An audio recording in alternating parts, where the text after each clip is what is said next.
Welcome back, guys, to my channel. Today we're going to be talking about the new sulfur drop that just dropped. So the update is mainly sulfur, but they also added cinnabar. These are yellow and red blocks that both have block sets. Sulfur block sets has walls, slabs, chiseled, bricks, and polished. Same goes with cinnabar. Look like all of that. But sulfur has two more, which is the potent sulfur and the sulfur spike, which are naturally found in the sulfur cave. Well, same for all the other ones there. Now, all of these that I have here are only made using the crafting table or the stone cutter or whatever else, but except for these two blocks, because these are naturally found. Now, onto the sulfur cube. The sulfur cube has lots of purposes. It could be used for mini games. It could be used for nukes. It can be used for a lot of stuff. Redstone, a lot, I gotta say. Now, I'm gonna show you these types of artifacts.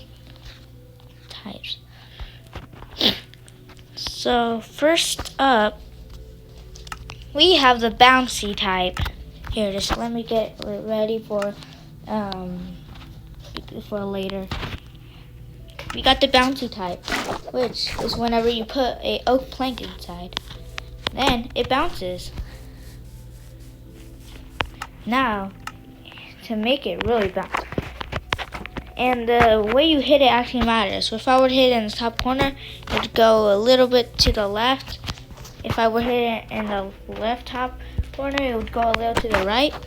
If I were to hit the top, it would mostly just go straight and not really bounce at all. If I were to hit it in the middle, it would just kind of bounce. But hitting it at the bottom is whenever it would start bouncing. If you were to hit it with the sword and hit the bottom somehow, you could make it go so far. But I think I overdid it. But you can overdo the bounce with this. It goes a little too far. Just telling you. If you were to do it like that. Now, yeah, as you saw, the oak plank one was pretty bouncy. Now let's see one that's not as bouncy, but is slidey. The icy. The slippery one. So, this one wouldn't bounce as much, even if you were to hit the bottom. But, it would slide a lot. So, this could be used for hockey. A hockey puck, yeah. Now, another one is heavy. If you were to give it an iron block or something, any ingredient, I think, will make it heavy, but not as heavy as soul sand. This would make it extremely heavy, and you will not be able to move this. People say it's heavy because of all. People say that it's heavy whenever you have soul sand in it because of all the souls that are in the block. I kind of believe it. Now, last but not least, that people are, I'm gonna say, are most excited about, TNT. Now, you could use this for making nukes. There are 4 ways to ignite it, though. 5. So, the first way is manually. Now, goodbye. Secondly is if you run it over fire.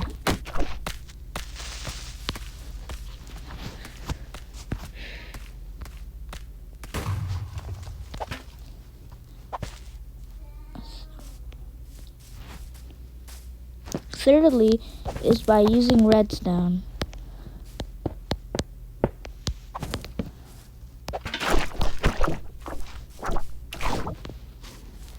Go!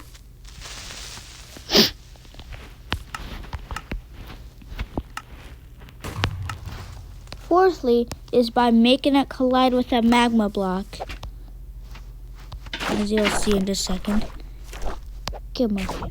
If you were to make it collide with a magma block, it would ignite it. As well, that ignited because of the redstone. Let's retry that. So let's get a TNT block. No, over here. Get over here. Not towards the redstone. Get out. Now let's just go get our what happened? Let's just go get this one back. Now, like I said, another way is by making it smash into a magma block. Sulfur cube. Just a second. Is this all there? And just now the fifth and final way is we won't need this. So is if another TNT, another sulfur TNT explodes.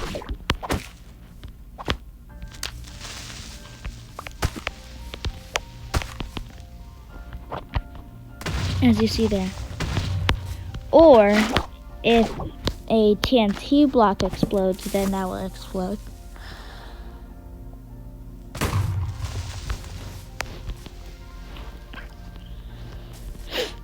And that's how you use the TNT. Now let's get the fun out with the potent sulfur. Now, when potent sulfur mixed with water, it will give out some gas particles. Now, if I were to get in this pool, I would get nausea.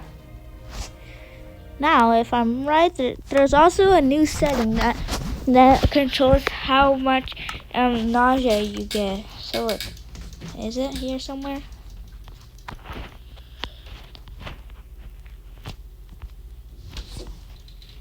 I'm pretty sure they added.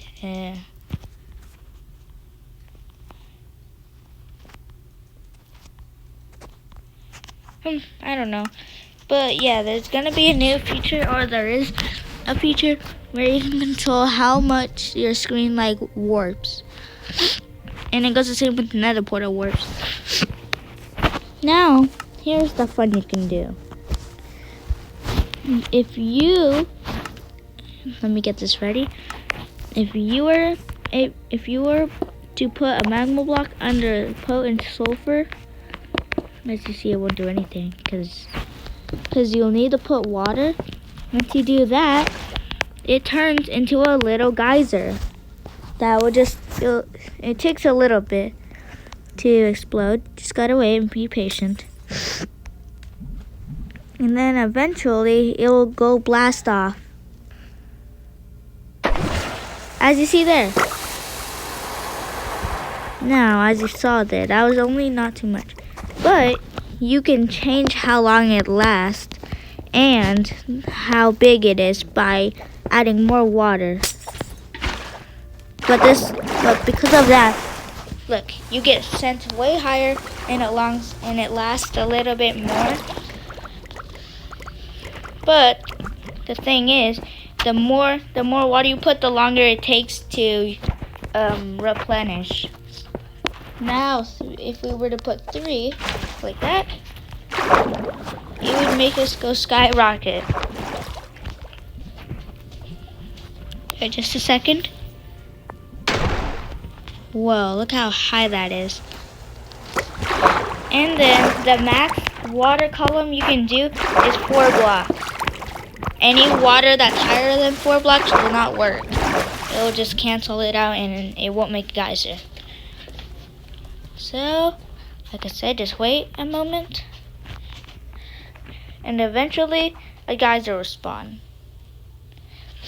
Now, the geyser's height actually, you can tell how high. So, if you were to put 1 block of water above it, you will get sent 5 blocks high at least 5 blocks high. If you were to put 2 blocks of water, you would get sent 10 blocks high, 3, 15, and 4, 20. So how high I just went just now was 20. And that's the max, because if I would put more water, it wouldn't work. Now, here's something cool. If you want it to erupt forever, you can also put a lava block under it. And it has to be a source block. It can't be flowing lava. So look, just like that. And it erupts forever, for indefinitely.